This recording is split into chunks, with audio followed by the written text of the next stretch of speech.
Hello and welcome to this video tutorial hosted by Adam Wignall of Strawberry 7.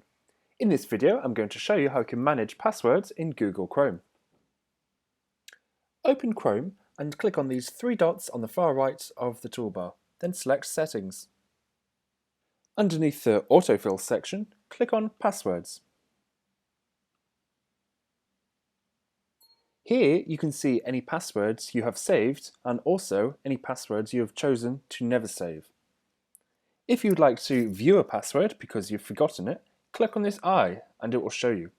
If you would like to remove the password, click on these three little dots and then click on Remove Password. Finally, as always, thank you for watching. That concludes this video tutorial. If you have any questions, please post them in the comments below. If you have any suggestions for more videos you'd like to see, let us know. If you liked this video, please consider leaving us a like and subscribing to our channel for all the latest updates.